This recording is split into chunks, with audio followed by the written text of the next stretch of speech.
The Morning Brew podcast with Jaffe and Razor, sponsored by Berkshire Bank Home Lending. Where you borrow matters.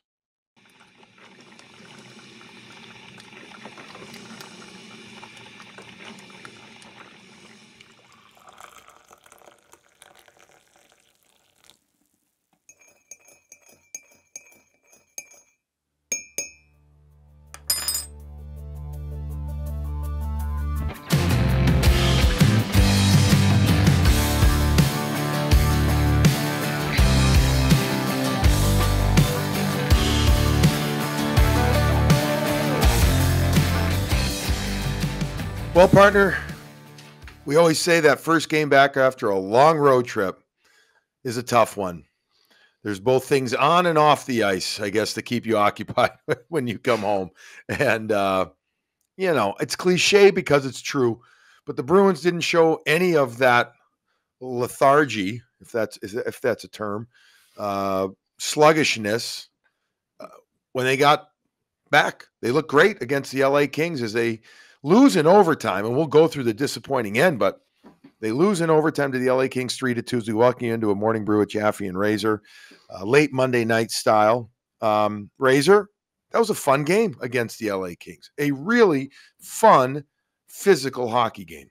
It was a great hockey game. That's the game, the type of game that you long for. The intensity on the ice, and not mean-spirited, not goons going out and fighting each other, but right from one guy hits one guy, then the next guy hits a guy, then you can just see the personal battles out on the ice, and you want to get back at each other, and that just builds throughout the game. And to have that happen right away in the first period was fun. It was different. It was noticeably different, at least from my couch.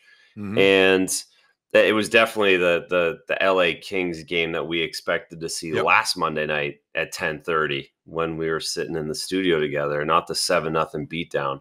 So this was much more enjoyable despite the outcome to watch as a fan I was tonight.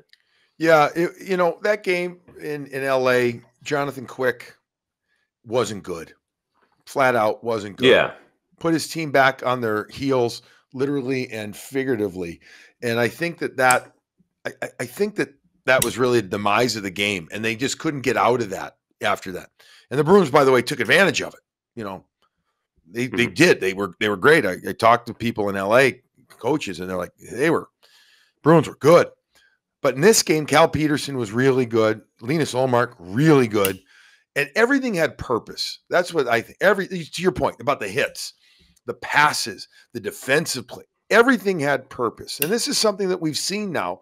We're going on 11, 12 games for the Bruins now, where we've seen them have a lot of purpose to their game, a lot of pride in their game. And I think that that's an important thing, is that, when you have pride in your game, like any other job, right? You go to it, even on your average days, that pride brings you to another level. And I thought that the Bruins showed a lot of that. And overall, could you be any happier than with the third line? I call it the 1-2-3 line. I don't know if that's a shit name for it. I just can't come up with anything else. But Coyle's line was excellent again. Again, Ullmark was great. We saw some other nice performances. It was I'm not bummed at all. I would love 2 points, but you know what? Bounces happen, shit happens, and the Bruins gave up that lead. Yeah, no big deal. I'm the same way. I thought it's an 82 game season now, and it's not 56. It's not shortened. It's not in a bubble playoff. I think we really do all forget what 82 games looks like, and where these West Coast going on the road, coming back. They've gotten points in 8 of 9 games, really close to 9 of 9 games where they've gotten points. They're on a great run. They played really well despite not getting 2 points tonight. And to your point, the purpose, the third line doing what they did again after Frederick gets maybe a little wake-up call Saturday, Foligno flipping out with him. Frederick comes right back and looks quick again, looks like he's playing with pace again. So that's a positive. Craig Smith scoring another goal. The more he scores, the better this team is overall, the harder they are to play against. So lots of positives. And to your point, Ullmark played really well. He's the one gotten the short end of the stick here in the last 10 days, just because he takes 2 losses or an 0-1-1 record that he didn't deserve, I don't think, in either of those 2 games. So that that he's the one individual where you feel a little bad for, but at the end of the day, really solid effort from the Bruins coming back from the West Coast. So I went to morning skate Monday just to because the Bruins have been out of town for a while. I enjoy morning skate, even if I'm there for 24 minutes, just to see who's in, who's out, but also just to get into my routine, right? It's just part of my routine. And if you pick up on one thing there, it's worth it. Early on, the first 10 minutes, Razor, Ullmark was getting lit up near the ears, past the glove, up high. I mean, lit up. And at one point, he actually got upset. I mean, the guys were having a great hooting and hollering time. They weren't jabbing him, but they were, you know what I mean? Like they were in a jovial mood. They were in a great place. He was not having fun though. And I know it. I mean, I've felt like crap before at a morning skate, right? And then you get better, but it's just, you look at it and you're like thinking, oh boy, he hasn't played a lot. Is this going to be one of those backup tough goalie nights for him? He came through huge. That glove was spectacular on Monday night. It was. And you know what, that's more of a product of, from a goalie perspective. I've got to go to work tonight. I'm trying to get my act together here this morning because I've just had to do everything that my wife asked me to do on Sunday. I'm trying to get focused and start my day here. Haven't played in 6 days. And you donkeys are still just out here having fun, snapping it around like it's no big deal. That's what the morning skate stinks for the goaltender, on top of when you're dealing with that one today, when everyone's trying to get into a happy mood because they're back at home and the goalie just want to do your work and get out of there. So yeah, that I can imagine that would have been frustrating for him. There's no question. I would have been frustrated myself. I'm sure you would have too. And he didn't show. He didn't show. He grinded like the team did. Tough game. LA, you see how big and heavy they are. You see how hard they are to play in front of the net. They take pucks to the net. Their D are good at getting pucks through the net. There were so many scrambles in front of the crease right from the third shift that Ullmark had to deal with, and I thought he battled through it pretty well. You mentioned the name Nick Foligno from the other night. And by the way, Nick Foligno, when you talked about him switching with Frederick a bit in Columbus, Foligno with a very nice welcome back video, as we had said. That one was deserved. It was wonderful. It was great. A nice, really nice gesture by Patrice putting him on the ice, go out there. Great stuff by Bruce Cassidy putting the A on his sweater as an alternate captain that night. I mean, just all good shit, man. Like that was right. And he played well in Columbus too. And then he played well again Monday night against LA. 5 hits recorded. Had a beautiful little dance around spin move pass. Was it to Lazar in the first period? And the Bruins had a stretch play. He had a double. Actually, he should have got credit for 2 hits in the first period when he took out 2 Kings along the wall with that hit. It was, this role's good. This role is good for him right now. It's a comfortable, easy role. I'm sure he wants more, but it's a good spot for him right now. It's a purposeful role as well. And I think it will help him get to a different level in his game. At least that's my hope. I mean, that's where he has to be. That's especially with Frederick emerging himself a little bit, pulling away. He's certainly not a top 6 forward at this point. That seems evident. And if he can spell someone on the third line every once in a while, but if he gets those 4th line minutes against 4th line players, against 3rd line pairings, he's still smart enough and he still understands what his role is, and he's good at that, and he can play physical at times. So yes, he seems to have settled in like all the forwards have, really, and what their role is at this point in the season. Just want to ask you about specifically the goal. I'm not going to go through all of them in this game. No, I wanted to ask you about the Athanasiou goal in overtime. Charlie Coyle had a pretty good game, had a brain cramp, went to his backhand along the side, spin pass to the middle of the ice on his backhand. I'm paraphrasing Butch after the game. I think he said, not a good hockey play, type of something like that. Like, not a good play. Yeah, what else are we gonna say? What's he gonna say, right? Like, Right, right, we all saw it. I right. mean, that's like the so um, blatant. Athanasiou's speed. It's straight line. He's as fast as anybody in the league. He is powerful. He So is. that keeps a goalie. Doesn't that have to keep a goalie in just, I mean, Linus was not it wasn't, he didn't come out at all. It's just he didn't come out past the blue paint. Is that for fear that Athanasiou could get, deke by him? So, like Linus can't gauge it and come back? Is that, but I didn't, one fan asked me, should he have stopped that? I'm like, I don't think so, man. It was a pretty good shot. And Linus even said that post game. It was a really good shot. And when he picks it up, I'm thinking high glove all the way. And I don't know. I mean, I'm not going to speak Mm-hmm. for Linus, but it just looked when that left wing shot, that left-handed shot's flying the way he is, he can easily pull it. He had so many options. It's really the last guy you could turn it over to. I think Charlie would have caught most other LA Kings, but you're no one. I mean, nobody's catching that guy. I Not mean, straight line. nobody.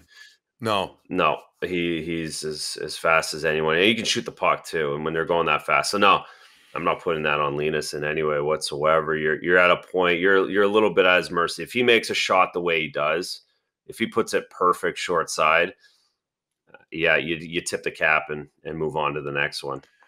I wish that I had like a bat phone or a Razor phone. There's actually a phone called the Razor, wasn't there?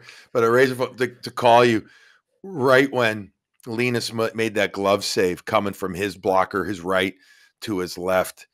His pad was anchored just in half of it inside the post.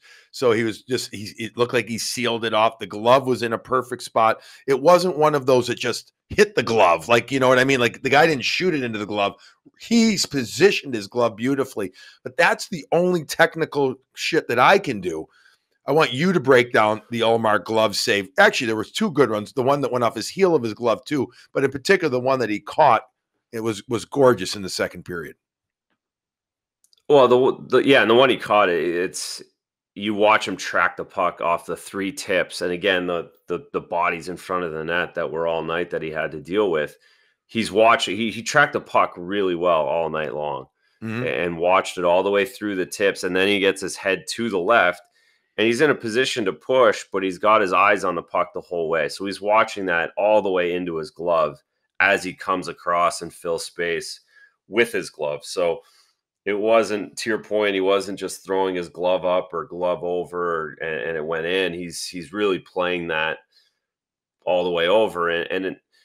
Again, sometimes guys make perfect shots Mm-hmm. that he had the advantage because he was watching it, he was tracking it. In the overtime goal, their guy makes a perfect shot, and Yeah. sometimes that happens too because it's the NHL. But no, Linus did a great job, all the technique, but mostly it was his ability to find pucks through traffic that impressed me the most all night, and especially on that glove save.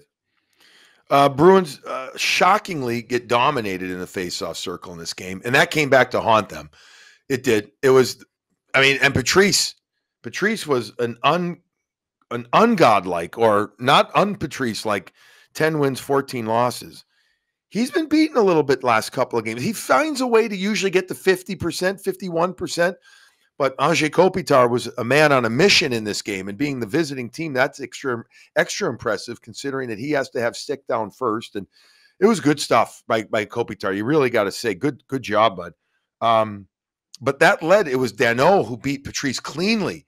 He actually went kind of crazy, like it seemed like, with his skate there. And, it was lefty against lefty on the last draw and used his skate and his body to swivel away from Patrice. And Kings did a great job moving it around from the side to the top, kind of a fluky, fluttery shot that goes off of McAvoy, drops right to Moore, who hammers it in. But the point is, Razor, we don't see faceoffs like this happen to the Bruins often, especially this year.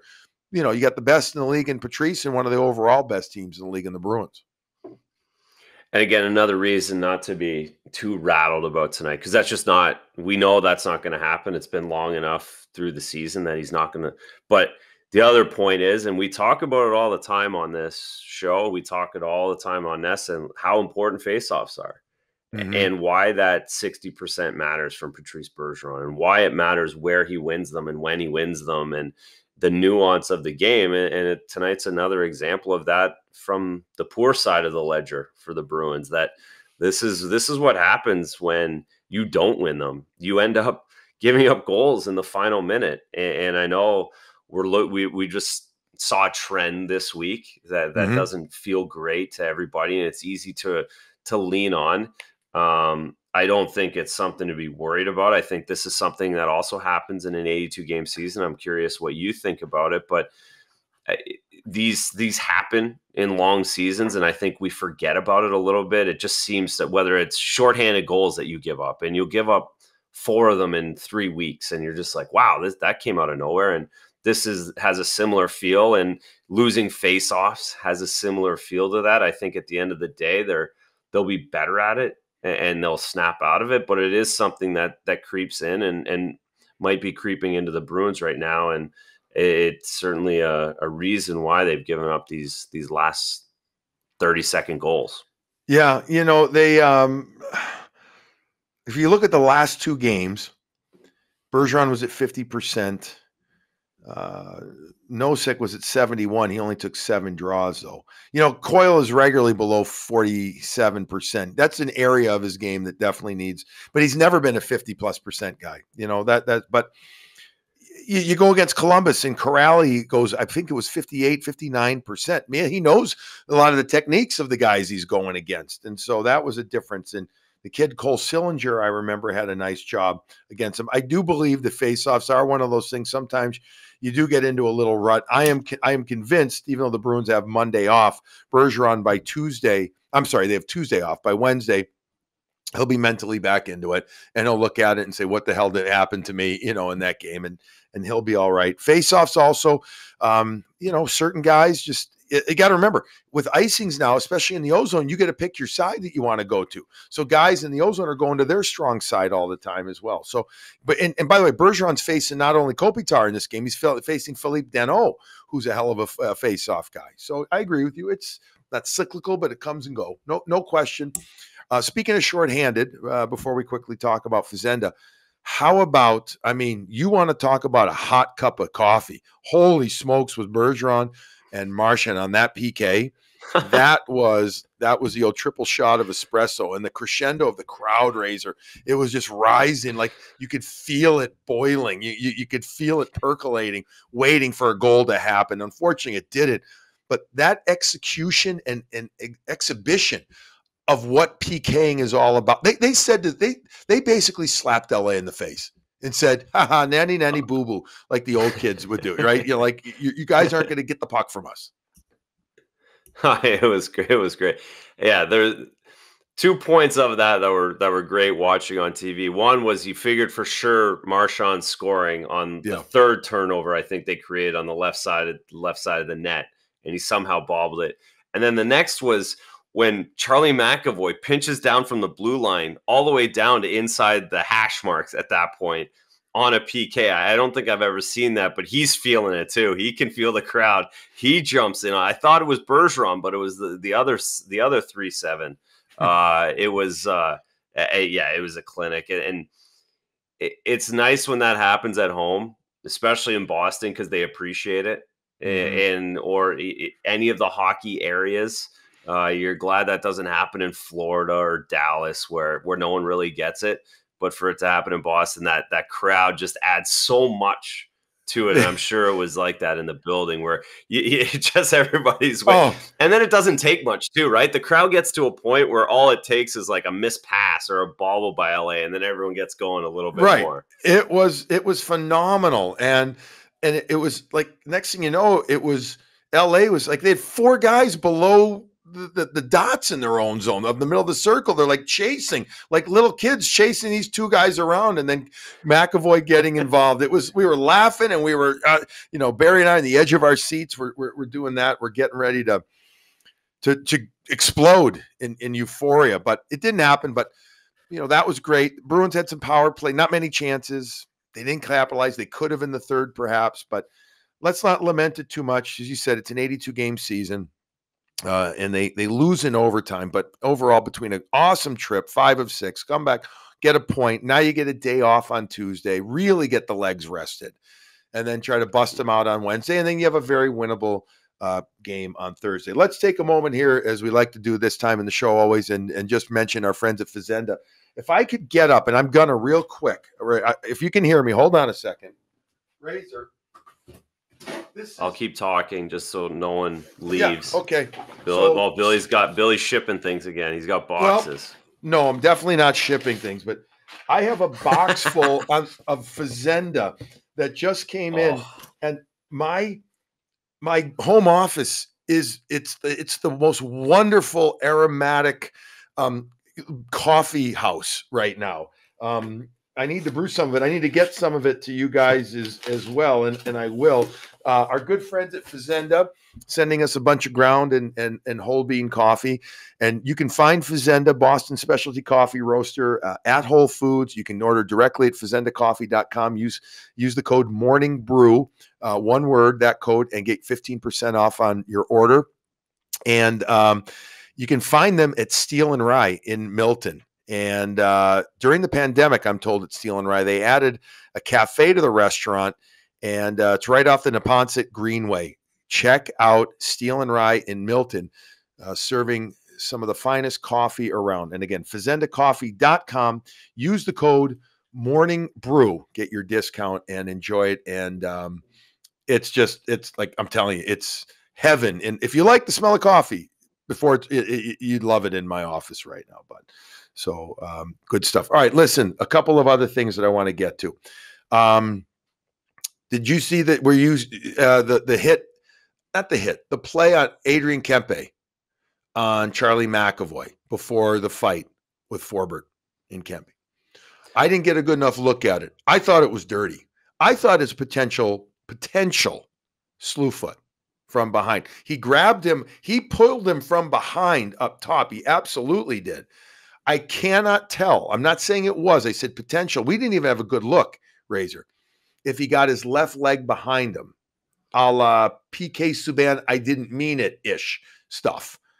I don't know if you had a good look or not. It didn't strike me like that. It struck me more of pulling a guy from the top who didn't expect to be in, more of an interference type play or more of a play where, why would you grab me there? I wasn't ready. Now I fell on my back. But at no point was Charlie in danger of being really injured. He was more annoyed why he took his time getting up. I'd have been pissed off. TV. Yeah, like he was annoyed. Like, why would you grab me like that? Like, I wasn't part of the play. Like, what are you doing? It seemed to me more that than I almost got my knee buckled, or he did buckle my knee, or any of those things. It was more falling on his elbow or on his back. All right. Hey, smart play by Forbert. I wanted him to do it at the end of the icing. That was right before that whole kerfuffle at the end. I want him to grab him at the end and get him out of overtime. If you have a chance to do it, at least get him for 2 minutes. So good on Forbert for doing it. It's his old teammate, probably not that comfortable, to be honest. Like, you don't want to be that guy as the old teammate. He did a good job. He tried to engage. I agree with you. He tried to engage him before, and then he did it there. And I think that is a direct result as well of Bruce Cassidy, of Butchies. We need more pricks on the back end. Absolutely. And at the end, he forced him. He didn't give Kempe a choice at that point. And that's sometimes you have to do that as a player. And he got him out for 5 minutes. Exactly. So actually, curiously enough, Razor, not to correct you, I'm just saying they called it a double minor on both of them. And I felt like, how would that be a double minor? It wasn't. Well, because that's BS. You know why? Because I think this is my guess, that the officials were saying, well, Forbert, you did your job by getting him into a scrap. But Kempe really didn't want to fight, but he did fight. So we're not going to call a major, because then he'd be out, and you then, Forbert, would do exactly what you wanted to do. But you know what?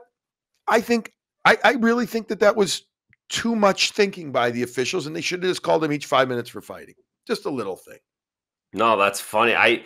Brick said it on the broadcast that, hey, because Jack was going on, that's 5 minutes, and Brick's like, well, I've seen them give them 2 minutes for this, forecasting that a little bit. I didn't listen anymore. I might have had the volume down too low to miss the double minor. So that is interesting that's what they did. And to your point, that's the makeup call that the referees do on a nightly basis in the NHL. Yeah, It's a good and example of especially a makeup call. makeup slash. I don't want to call Kempe a star, but Fair outside the lines, fair. Right, Whatever exactly. it is. We're not. We're. It's like it's kind of bad, but we're really not that bad. Type of evening or making it. All right. Two other things. One, hearing that Anaheim, hearing rumblings, more and more serious about moving a couple of their guys, guys like Hampus Lindholm, Josh Manson, Nick Delorier. That's who I would want. That is who I would want.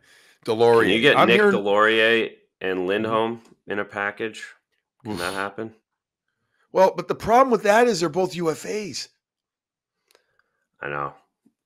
You know what? On the back end, though, you have hopefully Vakanainen. Did we get an update on Vakanainen? Was there an update came out in the he morning? skated in red sweater on Monday morning, non-contact. Right. So, you know, got Zaboro coming back next year. You got Vakanainen, hopefully.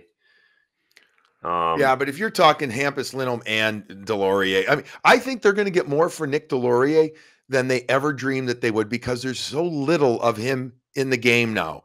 That's why they're willing to move him now, right? Because they're actually going to get an asset back. Oh yeah, they're going to get a high pick for him or a real asset. So, anyways, I'm just hearing these rumblings. You know, I'm not a scoop guy, but I'm hearing some pretty good rumblings that they wanted. Pat Verbeek wanted to sign these guys, and he made it aware that they were signing. Now he might still be able to sign them before the deadline. However, I think I think they're going to listen. Put it that way. But Delorier is the guy that, even though he's not a top 6 guy, I sure shit he's going to be in high demand. He's going to be, mark my words, if he makes it to the free agent market or the trade debt market. All right, here's the other thing that we'll end with this. Funny Twitter exchange, I thought, was it last night or 2 days ago, between you and a Toronto writer. I don't know if it was meant as funny or not as funny, Razor. Oh, it was, but 1,000% was supposed to be funny. You can imagine the responses I got that didn't quite catch the humor. So to set the table quickly, a writer from The Athletic basically cut Jack Campbell some slack, who's averaging well over 4 goals a game now in the last, how many games is it? 8, maybe more, that he's played. It's been nothing but badness for the Toronto Maple Leafs goaltender situation. And then the quote was, and I'll bring it up here, it was from a writer, James Myrtle, who's been with The Athletic since its inception, I believe. I know many are down on Campbell, but there's been some truly bizarre goals tonight. And then I'm going to guess a few minutes later, a response from our own Razor. Where was this sympathy when I was in Toronto? ? And then you put one of those funny, I can't see. You got to put Leaf Nation or whatever, right? Go for Leafs forever. Yeah, Leafs forever. But yeah, you put an emoji there. You put an emoji there too. Oh. Our buddy Dom up in Canada loved that one. He's like, that was I don't know if he called it a hot take or coming or whatever, but it's a tough place. How's this for an understatement statement? It's a tough place to play. It is a tough place to play. And do you think, because I don't know, why do you think there's sympathy right now, perhaps, compared to then? I don't know. That's the $1 million question. But it's funny. I was on the radio this afternoon, and they're asking, so where are the Bruins at? The Bruins are only 2 points behind now. Where are the Bruins at? It's quite comical that they're questioning that, because they sure weren't doing that 3 months ago up there. Mm-hmm. It's a burden. It's a burden, and he's getting sympathy, but it's changing quite rapidly. I think everyone in the building now, I think the big thing is there's just COVID ravaged Ontario so badly, so much more than even here, with Uh-huh. the lockdowns and not having any semblance of normal life. I think everyone got a pass on everything. They were just happy to have something. So I think everything's getting back to normal is the best way to say it. And that's, Do, the do you goaltending's an think? issue now in Toronto, as always. Oh, absolutely. Do you think though the fact that he's an unheralded goaltender who came in and kind of stole their hockey hearts with a pretty damn good performance, especially the first half of this year, and and you had big expectations. You're rookie of the year. You're supposed to cut all that Mhm. stuff.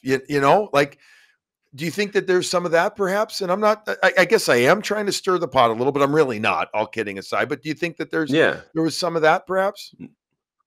No, of course. There's no bad players in the NHL, just bad contracts, and that's the similar situation here with this expectations of now he's an all star. Now he's got to take us.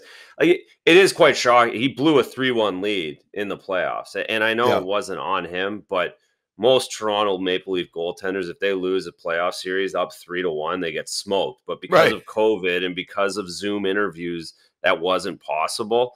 So I think it's all kind of manifesting itself at this point now after being an all-star and having the season. And now you start really questioning because he's given up a lot of goals every night. And it's not a pile on situation from what I'm talking about. This is what's happening. And I do think the honeymoon period's over. And now you start looking at how hard it is. And the other thing is, he hasn't played a full season as a starter. He was 56 games last season. It's never been an 82 game. And that goes back to what we started with, is that 82 games is much different than Yes. 56 in your own division. And we're right at that mark right now. We got 26 games left in this season in the NHL.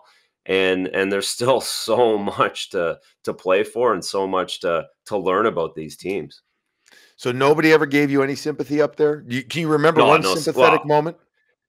no, but you know what's funny is that I was never criticized when I had dinner, and never. So I got a Mhm. lot of sympathy outside of the newspapers, and Twitter wasn't a thing. Like, there wasn't Right. like Instagram, none of that stuff. So that was, I had a BlackBerry, that was it.